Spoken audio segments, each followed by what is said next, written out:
Blessed to be a part of your day. Don't forget, this week, the Spirit of Boise Balloon Classic, going to be a great time.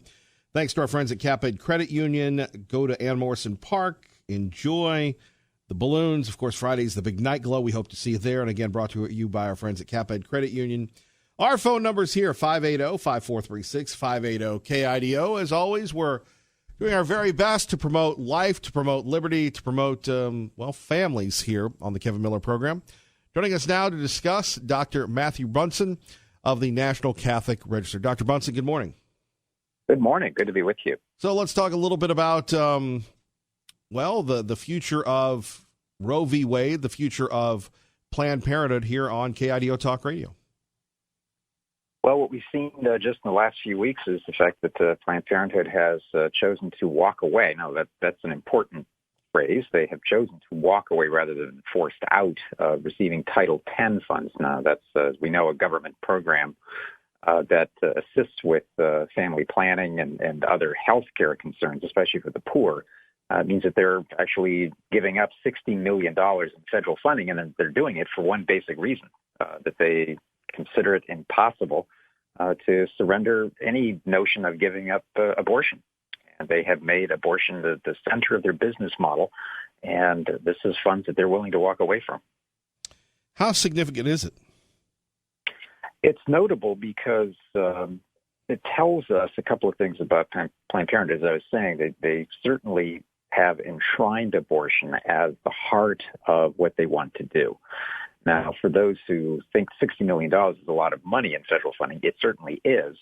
About 1/5 of all Title X funds that are distributed annually, but it's also only 15% of what Planned Parenthood actually receives every year from the federal government. So if you think that $60 million is a lot of money, imagine that Planned Parenthood receives anywhere between $400 and $500 million. That's $500 million every year in taxpayer funding. So that is certainly in the view of the pro-life movement.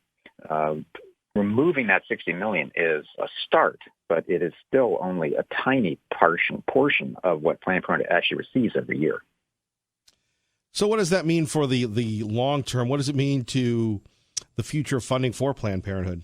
A couple of things to note there, that the decision by Planned Parenthood to walk away is really the result of the decision by the Trump administration to enforce federal law as it exists. In other words, what they want to make certain is that funding under what is now called the Protect Life Rule through the Health and Human Services Department bars recipients from referring women for abortions. It prevents groups from sort of co-locating with abortion clinics, and it also requires a very clear wall of demarcation or separation of government-funded programs from people who actually carry out abortions. Planned Parenthood is unwilling to have any of those in place, and what we're seeing with the Trump administration, at least, as we saw to a large degree with the Bush administration under George W. Bush, and even an effort on the part of President Ronald Reagan, an effort to enforce federal laws. We have seen much looser applications of these under different administrations, in particular the Obama administration, that really did seek to expand to a large degree what Planned Parenthood was receiving, and that close interweaving of Planned Parenthood with government spending and government policy. So we're seeing two very diametrically opposed views of Planned Parenthood from two very different administrations. How much did Planned Parenthood grow under Obama? Well, the funding itself has been sort of enshrined for a very long time for Planned Parenthood. One of the great frustrations that people have had in the pro-life movement has been the inability to, let alone strip funding away, but even to reduce that. We had, in terms of the country, a House, Senate, and White House all controlled by Republicans, and they still couldn't manage to defund Planned Parenthood from the federal budget. That is a testament, I think, to the sheer lobbying power, the influence that Planned Parenthood wields, both on Capitol Hill. I'm based in Washington, D.C., so I see this every day on Capitol Hill, that the influence, the power that Planned Parenthood can command, but also the degree to which the vast majority of the secular media is firmly on the side of Planned Parenthood, always framing these arguments in a way that I think really favors Planned Parenthood's talking points. Well, Dr. Bunson, that's one thing that we talk about a lot on KIDO Talk Radio is just the mainstream media's embrace of Planned Parenthood and the vilification of the life movement. Absolutely. If you look at the little exercise for your listeners, just read, pick almost any newspaper, Washington Post, New York Times, take your pick, and read how they actually frame arguments, how they even use descriptors. We have, for example, the common use of abortion rights advocates for those who are pro-abortion. But then they don't actually give the benefit to the pro-life movement of members of the pro-life movement call themselves pro-life movement. The press, the secular press, generally refers to the pro-life members or those who are opposed to abortion as abortion rights opponents. So it's always framing the argument from the standpoint that abortion is somehow a right, and that those who are opposing it are seeking, in a negative sense, to take away something rather than to defend what, certainly from the pro-life position, is something even more important, which is human life. Dr. Matthew Bunson joining us from the National Catholic Register. Kevin Miller in the morning, KIDO Talk Radio. But what do you make of the impetus where the women go, it's my body, I can do what I want, and the trivialization, how they trivialize human life, particularly in entertainment, sitcoms, as if having an abortion is, well, more routine than going to the dentist? Well, that's been one of the arguments for a long time. I mean, it dates back quite a number of decades where it is the claim of a right under law. When we go back to Roe v. Wade, there was the claim of privacy that had not existed previously in certainly constitutional law. But we're also seeing the objectification of the person. So as the famous humanitarian Albert Schweitzer once put it, if you do not reverence all life, you'll reverence none of it, which is one of the reasons why I think we're seeing the problems that we have from the 60 million plus abortions since 1973. Now we're seeing the inroads made to death with dignity with euthanasia. If you want to see where we're headed in many ways, just take a look at Western Europe, in particular places like Belgium and the Netherlands, where euthanasia is expanding in its use for those who are depressed, far removed from those who are, for example, suffering from terminal diseases, which had been the claim at the time. That we're also seeing the decline in the number of families, the decline in the number of children that people are having. We had a poll just out yesterday from the Wall Street Journal talking about how religion is less important, but also the idea of getting married and having families is declining. So we look to Europe for what's happening on the abortion and euthanasia side, what Pope John Paul II called the culture of life. But then if you look at a place like Japan, which is now the oldest country in the world, we're also seeing another direction where we're headed, which is a nation that is aging very rapidly, does not have a replacement population, and we are headed for incredibly severe social problems down and economic problems as a result of that. Dr. Bunson, let's continue on for families listening right now that they want to watch a sitcom on television, and I find myself when I watch TV now that you'll have people having their relations outside of marriage, and then they go get a pill and they glorify killing babies. And that's really what it is. What do you say to people of faith? Just turn the channel? I mean, this is everywhere. This is some type of sickness that is pervasive on the society today. And if you say, I don't agree with this, well, then you're vilified as an extremist, sir. Oh, yes. It's not only vilified as an extremist, but there are very strong movements now to silence you and potentially at some point even to penalize you, to fine you, and one day I expect, as we're seeing in different places, perhaps even imprison you for holding these views. And what we need to do first is to have within our own community a re-understanding, a re-embrace of what an authentic human person looks like. We're seeing in culture the loss of dignity on the part of people. And part of our task then is to help first ourselves to see the dignity of the human person and everything around us. And that means starting with yourself, living responsibly as best you can, but then also trying to do everything you can to protect your family. That means taking those steps first to raise your children properly with faith, a proper understanding of morals and ethics, but also to raise people who are smart, who are, as I like to say, awake but not woke. We have these social justice warriors who have this woke barometer where you take offense at everything, but everything else is tolerated except for traditional Christian values and family life. If you're awake, if you're raising your children to be awake, it's an understanding of being smart, of understanding not just how the world works, but what the world is trying to do to you. And that has to be anchored in something. So it has to be anchored in family life. It has to be anchored in faith. It has to be anchored in a self-respect and an understanding of the dignity of every person made in the image and likeness of God.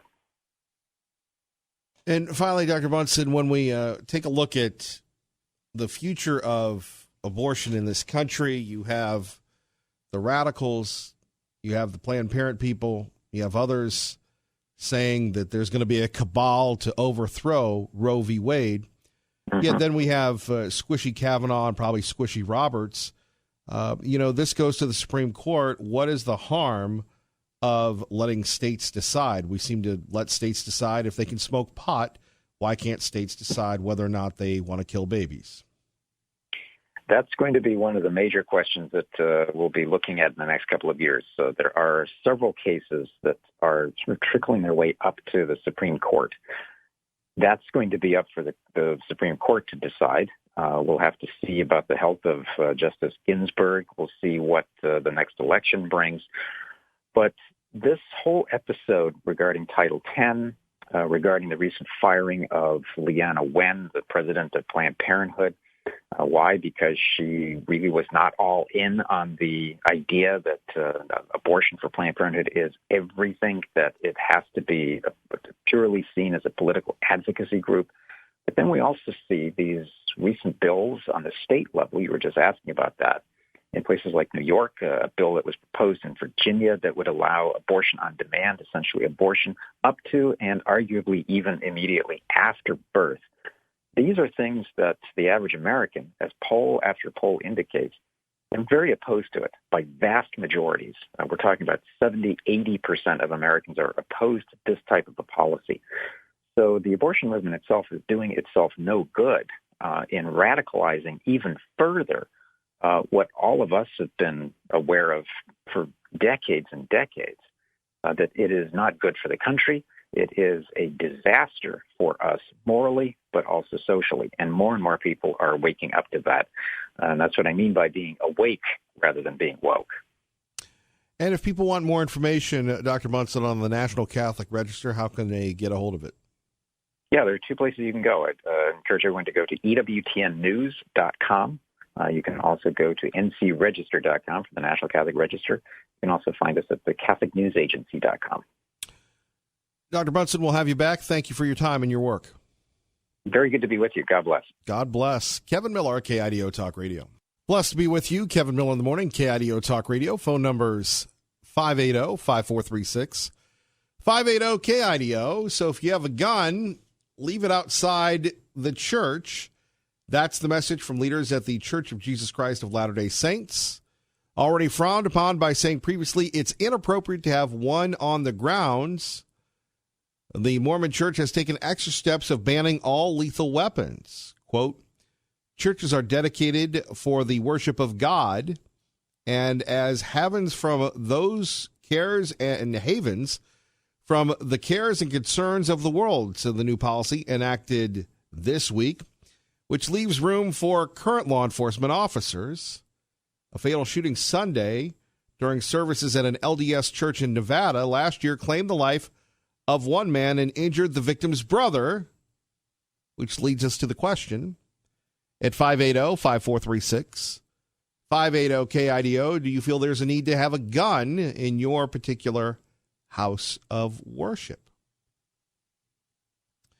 Well, in America today, in Idaho, you have the right to keep and bear arms. You have the right to conceal and carry in public. You have the right to go to county fairs and carry your weapons. That's odd that you still have workplaces that can ban people from bringing guns in or carrying guns or that sort of thing, which seems very odd to me. But at 580-5436, 580-KIDO, when it comes to being safe, and we've heard from folks that there are houses of worship, churches that have quote-unquote security teams, that if something should happen and something bad should happen, then all of a sudden you would have the security team rush in and they actually train people and that sort of thing. Now, the issue that I have is how safe should we feel when it comes to going to church, right? And now you have one major church saying, we don't want the guns. Let's go to Jeremy in Meridian. Jeremy, good morning. You're on KIDO Talk Radio with Kevin Miller. Hey, Jeremy. Good morning. How are you doing, my friend? I'm living the dream, brother, and you? I'm better than I deserve, as usual. Yes. So I am on the security team at my church, and most of us do pack. It's one of those things that we live in a great state and a great country to where we can protect ourselves and defend ourselves. Unfortunately, churches are a big target for terrorists because of what we stand for, and being a part of the congregation, it's nice to know that people are looking out for me, and if somebody comes in, we've got backup, and when there was an opportunity for me to step up and be part of that security team, I felt it a civic duty, given my experience with hand-to-hand and weaponry over the years, and it breaks my heart for the LDS Church that they see that this is fit, and I hope it doesn't let all the terrorists know that there's an easy target now at their wards. Jeremy, what do you say to people that go, well, we don't have to worry about this because there's not a threat, or, our friends in law enforcement will be there when we need them the most? Yeah, unfortunately, there's only so much time, it takes for a terrorist to take out a lot of people. And, I mean, it even happened up in North Idaho Church. And, somebody was packing in the church. You never know how many lives and how fast it can come to a halt, if you have somebody there. So we have a specific security team. We all have earpieces and walkie-talkies and protocol. And it's out there in Little Eagle, Idaho, but we put the church on lockdown as soon as services start, and and we got people roaming, and we take turns, just looking out for each other, keeping everybody safe. You put the church on lockdown?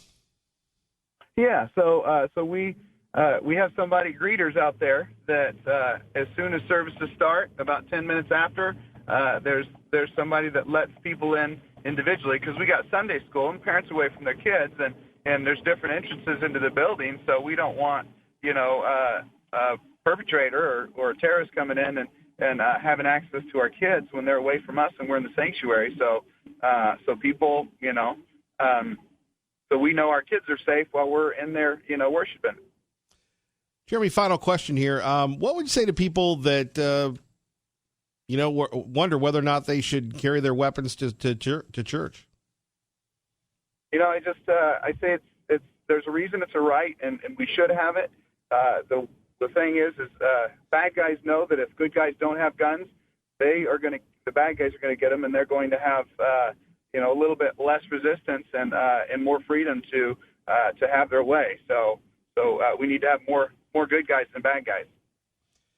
Well, Jeremy, God bless, and we always appreciate you listening, and we'll see you soon, sir. Yes, God bless you too, my friend. Looking forward to it. Take care. Bye. Bye-bye. There we have it. Jeremy and Meridian. More on that in a minute. Traffic and weather together. KIDO Talk Radio. Good morning, Dave. Thank you, Larry. So, again, coming down to this issue when it comes to how safe do you feel when you're in church. LDS Church saying, look, we don't want you bringing your guns. We don't want you bringing your weapons into our services. We don't want them in the temple. We don't want them in the steakhouse. We don't want them at all. Of course, tragically, you have to wonder, when you're in your service, when you're praying, I have to say, sometimes I think I look around and go, well, could we be attacked? And in the Treasure Valley, and I think all over America, you drive around every Sunday, and there you have the houses of worship packed. Now, you have Jeremy calling and saying, look, we have a team. Other places, you've heard Tea Party Bob talk about his team. And other churches as well. Let's get into this next, because this is a tough one. But I think it's, again, probably one of the more important ones. When to carry and when to protect yourself. Kevin Miller, KIDO Talk Radio. Good morning, Maggie. And coming up, we'll have the latest concerning the Democratic presidential primary. Apparently only 10 Democrats have qualified for the latest debate. If there's 11, there'll be 2 days. If there is only 10, it will only be 1 day on ABC television. We'll tell you the top 3 coming up. Also taking your calls on whether or not you want to take a gun to your church, your house of worship. The LDS Church, as you just heard from Maggie O'Mara, saying we don't want your guns when you come to the temple, when you come to the stake. We don't want your guns. So those stories and more. Don't forget, Spirit of Boise Balloon Classic Week, brought to you by CapEd Credit Union. It is free. It is fun. Whether you're there Wednesday morning, Thursday morning, Friday morning, or Friday night for the night glow. And don't forget Saturday and Sunday. You don't want to miss the Spirit of Boise Balloon Classic and Morrison Park. And get this, it's free. Again, thanks to our friends at CapEd Credit Union for making that a reality. Hard to believe that the summer is over and we're already in balloon season, right? Speaking of the season, time once again to talk to our friend in New York City. Tanya J. Powers joining us from Fox News Radio, live exclusively on KIDO Talk Radio. Good morning. Hey, good morning. Boy, a big one, a big loss for Johnson & Johnson.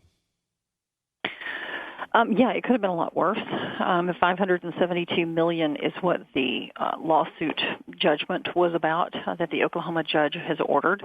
What the state of Oklahoma really wanted was $17.5 billion. They had put together a plan to do things with the money like opioid use prevention and addiction treatment and that kind of stuff long term. They were looking at upwards of 30 years for that plan. And that's what they said it would cost, basically. And so this is considerably less. But, it's one of the things that was really interesting about this is they sued under the state's public nuisance statute.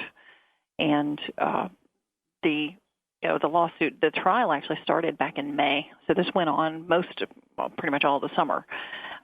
They had already gotten a couple of settlements Oklahoma had with Purdue Pharma, which makes OxyContin, also another settlement with a different pharmaceutical company prior to this trial. So with those combined settlements, all 3 of those, they've got about $1 billion that they're going to be able to use, for these treatment and prevention plans.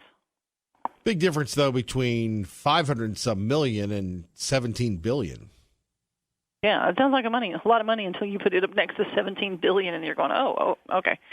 I think the folks from Oklahoma said something about that would maybe pay for like a year of what the treatment that they had wanted, or the plan that they had wanted to do. They said the lawyers for Johnson & Johnson, though, said that they had that they are part of a lawful industry that's heavily regulated, has federal oversight, the DEA and the FDA and, things like that. The judge had some kind of harsh words for Johnson & Johnson. In his ruling, he said that they had false, misleading, and dangerous marketing campaigns, and that they had caused exponentially increasing rates of addiction, overdose deaths, and babies born exposed to opioids. Boy, that can't be good.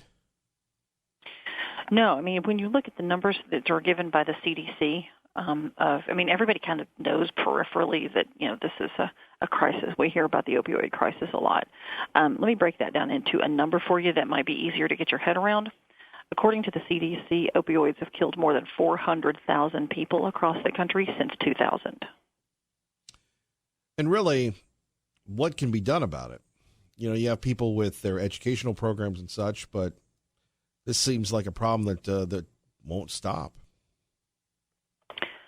It is pretty. I mean, it is a gigantic issue. Matter of fact, if you some of the reporting the Washington Post has done over the summer, they actually had a map, and you can go on there now. Matter of fact, if you just Google Washington Post opioid, it will probably come up. It's the piece they did on the DEA's pain pill database, and you can look at your area, at the county that you live in, and you can see how many pills per person prescriptions were written per year from 2006 to 2012. Yeah, it is stunning. Some of these are 46 pills per person per year. And we did that 28.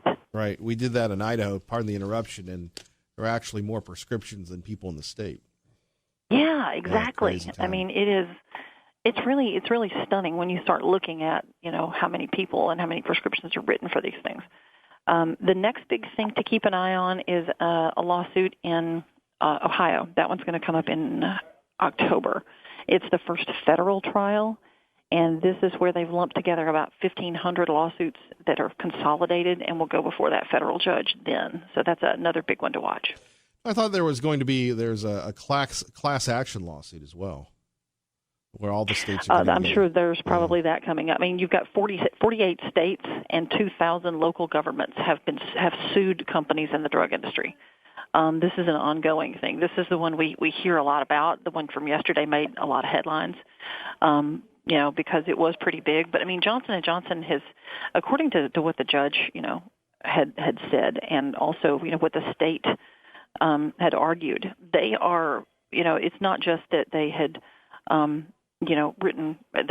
made the pharmaceuticals. We're talking about that they had contracted with poppy growers and supplied 60% of the ingredients that drug companies use to make opioids.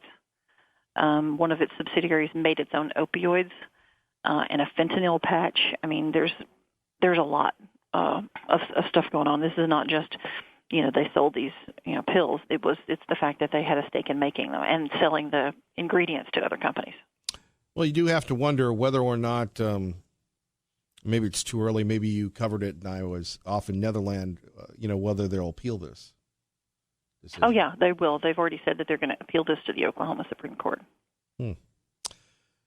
Tanya J. Powers, thorough, concise, insightful, as always. I wish I could measure up to you, but we appreciate you raising the content level once again of this program.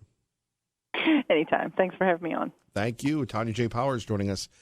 Phone number's here, 580-5436. We're going to get back to the fentanyl thing in a minute, the opioid thing in a minute. But earlier this morning, we were talking a little bit about the MTV Music Awards, and at one time MTV was great. And you take a look at things, and maybe when you were growing up, there was a dominant music cycle. Maybe for some that grew up in the 60s, it was the 60s, Jimi Hendrix and the Rolling Stones and the Doors. And for years, the music of the 60s permeated through the 70s and the 80s. And then you had the music of the 80s. And it's shocking to me that you have groups that are, were around like the Go-Go's or the Tubes or what have you that are still relevant today. In fact, when you hear commercials, chances are, if it's a popular tune, you have people redoing 80 songs, like NBC is doing a new series where they're having people sing The Eye of the Tiger. Maybe it's the Glee effect, brought to you by Survivor. And what was it, Rocky 3, which was in 84, something like that, 82? That music is still relevant today. And the reason why that music is still so popular is because it was about having fun. And music television, the day before the internet and cable and everything else, cable was just in its infancy, was about fun. Today, music is about politics. Taylor Swift. We all love Taylor Swift. She's the best. She's the greatest. Taylor Swift, of course, a very liberal. Taylor Swift loves the politics.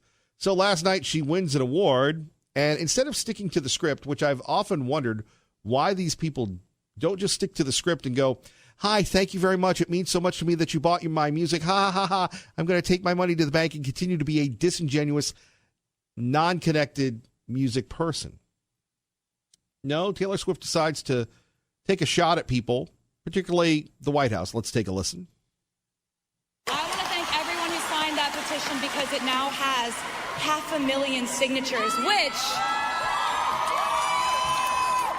which is 5 times the amount that it would need to warrant a response from the White House.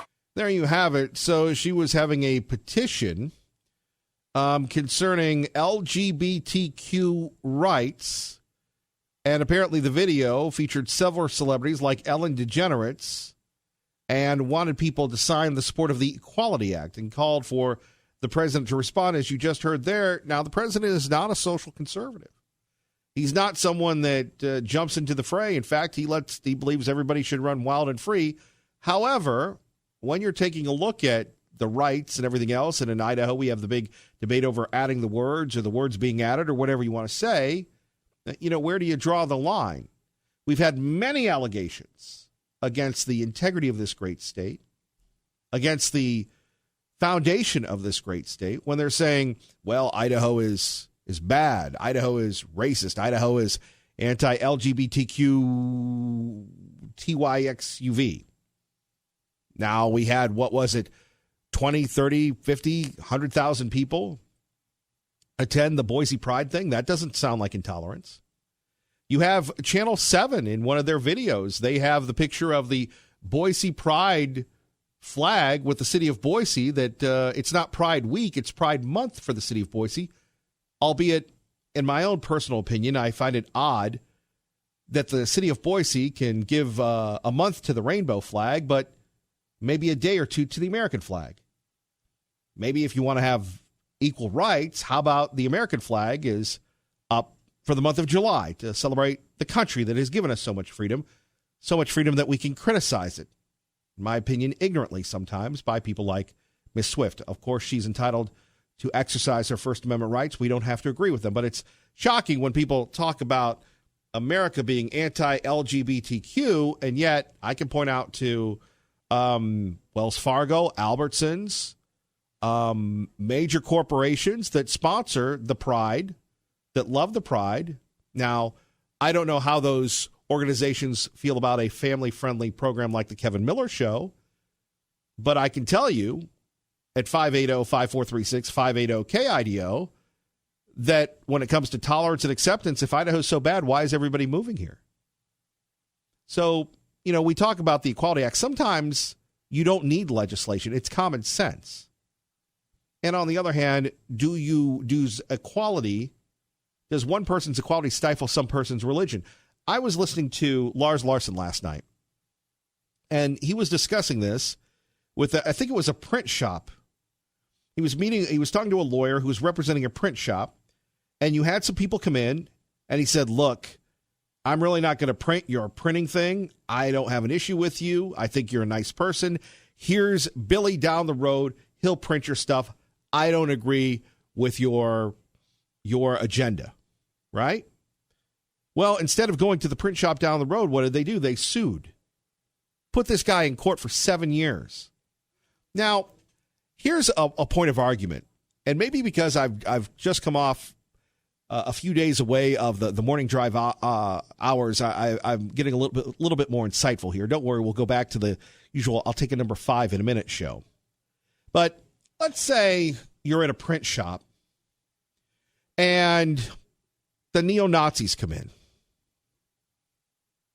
Why do we say neo-Nazis? Because the neo-Nazis are bad everywhere, right? Everybody in the movies, nobody likes the Nazis still. So you say, hey, neo-Nazis, I'm not going to print your thingamabob.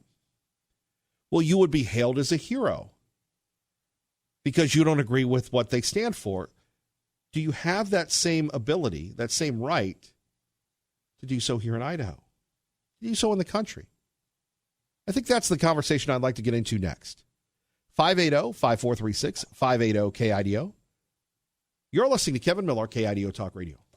My point exactly. Ray Amaya with the Go-Go's.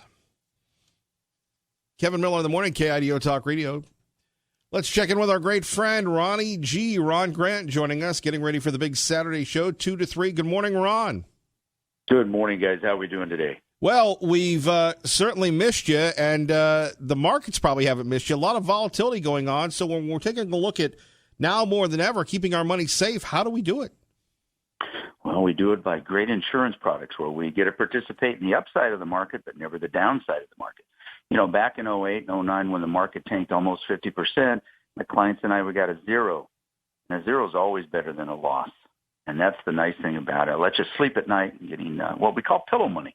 I can also help you get mailbox money. Every month you can go to your mailbox and get a check for the rest of your life, guaranteed. And unfortunately, Wall Street can't say that. They can help you make money, but they can't guarantee that they can give you a lifetime income. So this Saturday show, we want you to tune in because we're going to talk about how to retire like a millionaire with not having $1 million. It's going to be important. So make sure you get a pen and a piece of paper. And we're going to be live. We're going to be taking your calls. Kevin will answer the phone, and we'll see if we can help you keep that money safer. Boy, if people want more information, I know you've got a website and your phone number. Website is safermoneyspecialist.com.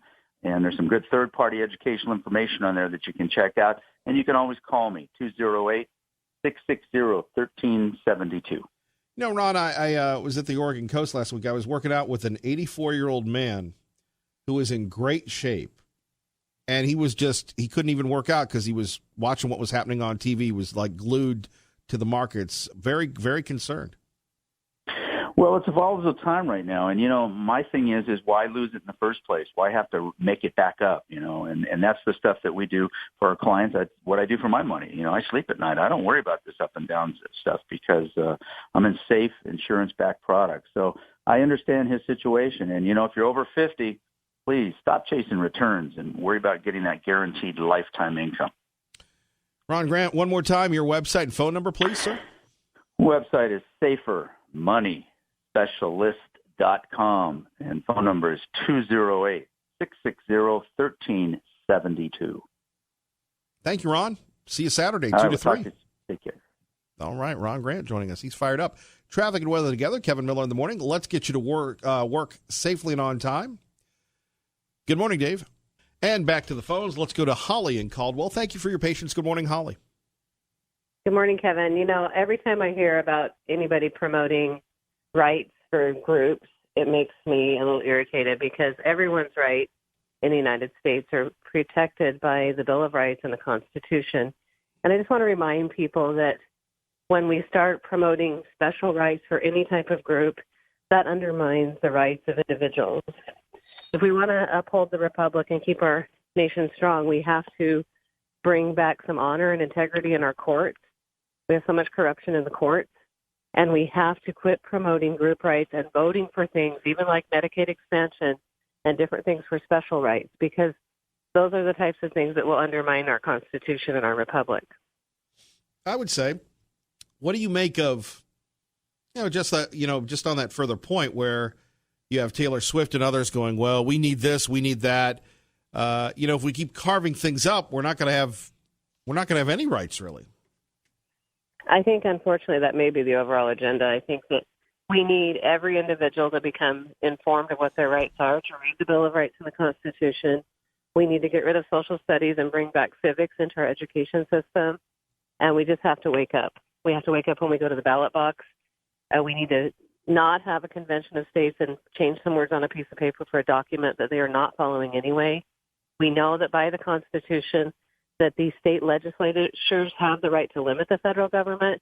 But unfortunately, like I said yesterday, if people watch the video Rocky Mountain Heist on YouTube, there's a huge effort to try to undermine the state legislative races.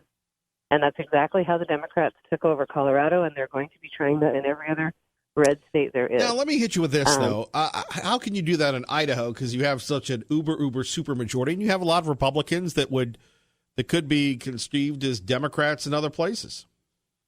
Well, you're right. There's a lot of people who run as a Republican because that's how they get elected. But that's why when the voters are not educated about who their candidates are being funded by, like I said yesterday as well, and if people are not really watching what they're voting for and only looking at the few things that come out in the mail. And then the other thing is we have such a low voting turnout. I think it's probably 10 or 15% at the most. And I can see why people feel frustrated and don't know where to go when it comes to get educated. But that's also why I mentioned the Idaho Second Amendment Alliance, the Gem State Patriot, Idaho Freedom Foundation. We need people to become actively involved. They could even join the John Birch Society. But if they want places that they can actually become educated and informed with real facts and not from ding-dong celebrities that have no clue. Well, or they could continue to listen and support this program. And they could listen in every single day to KIDO Radio because we try to get the truth out. Right, with Kevin Miller in the morning. Correct. Yeah, exactly. there, you got you. Wait a minute, Holly. You in real estate should know the power of branding. I think we should get everybody that listens to this program to recruit 5 friends every morning and maybe come up with some kind of coupon if they do that, Kevin. That's a great idea. My friend. Thank you, Holly. Have a great day. Thank you. All right, we're just getting started here on the right side. Kevin Miller in the morning on your home for Fox News on the radio and the Spirit of Boise Balloon Classic. Stay with us.